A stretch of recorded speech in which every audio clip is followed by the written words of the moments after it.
a digital laser tachometer that isn't working. And this one came with a note that says, here's the digital tachometer I mentioned on Patreon. This device worked fine the first time I used it. 3 months later, pulled it out to use again. The battery was flat. Added a new one and it worked fine, but about 10 minutes later I picked it up and it would not power on. Checked the battery again, it was extremely hot as if shorted. Now fails to power on at all. Checking the reviews, which are surprisingly positive, there are a large number of one-star reviews mentioning battery issues and device failing within a few uses. Excellent, that's interesting. So the first thing I suspect when I see something like this, well, let's hook some clips up to it. Let's get 9 volts into it. Current limited. So I'm setting, this is designed for a 9 volt battery. I'm setting this for about 9 volts.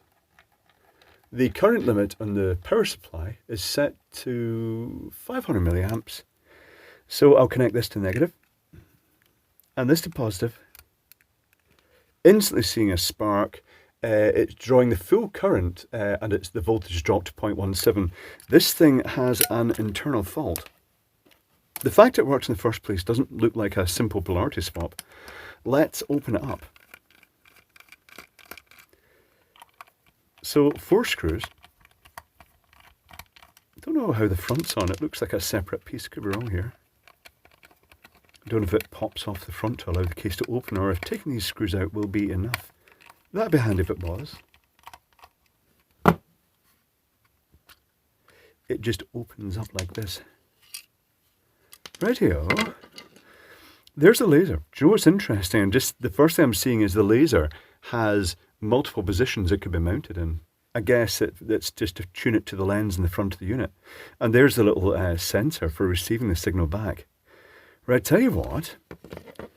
I'm going to get a thermal imaging camera into this, first of all, because I just know that it's most likely to be something like a capacitor. Now, let's see.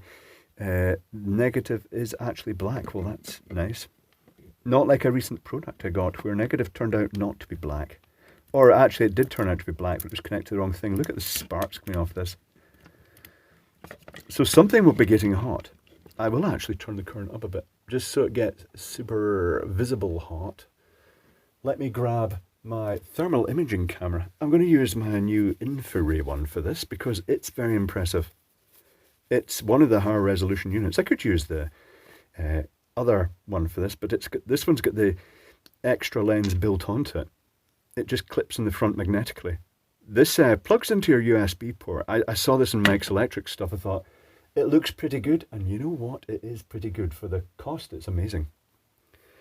So I shall unlock my phone that I'm going to use this in that has on the go enabled. Where is the P2 Pro? Plug the device in and turn on the OTG function. I shall plug it in here.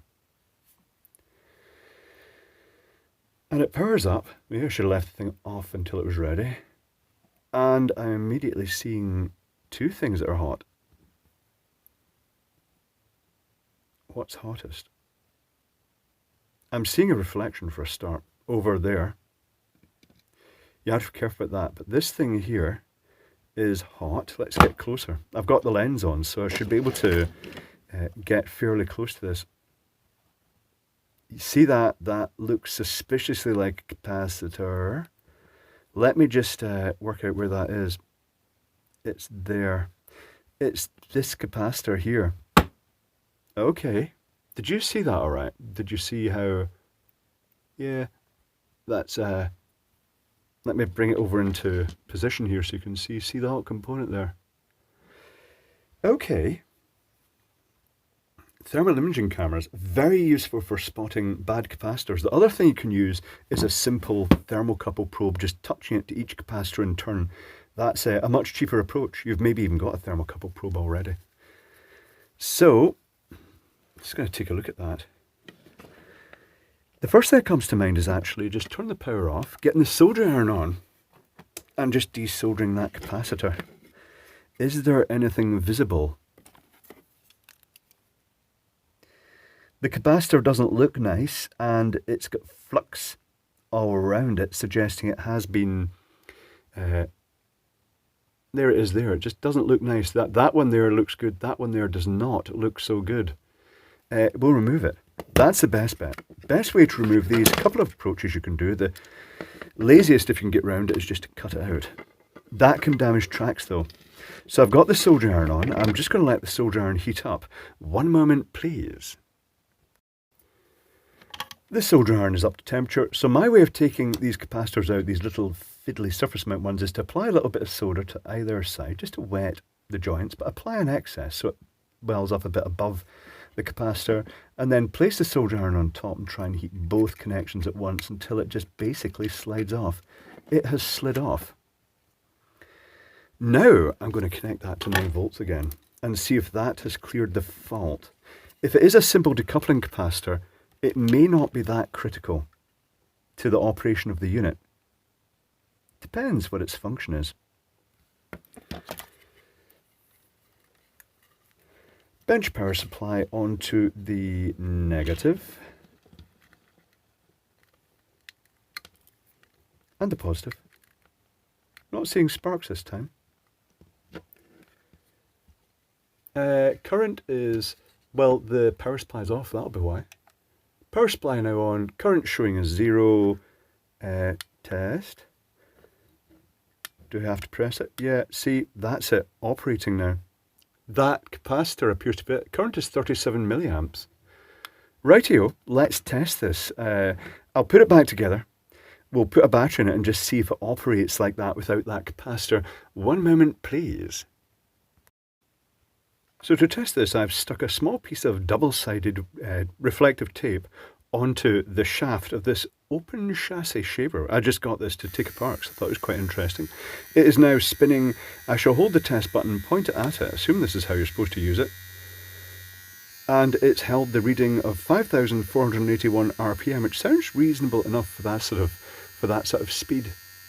Release it, it resets to 0. Point it at it again. 5,514 RPM. And again, I think it will just grab the fastest speed, 5,529.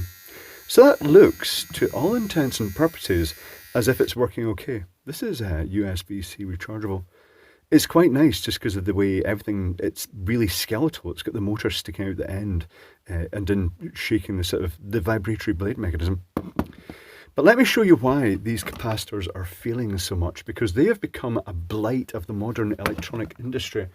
Let me just grab my notepad here. Oh, let me just dig deep to grab the notepad.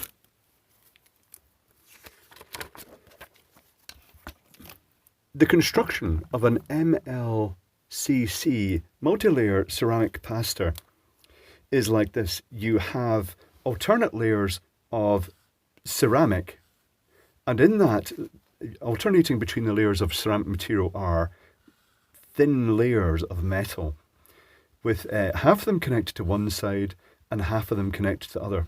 There are other constructions for more sophisticated capacitors, but from the other side we've got the interleaving capacitors. This is all shown in a very simplified manner.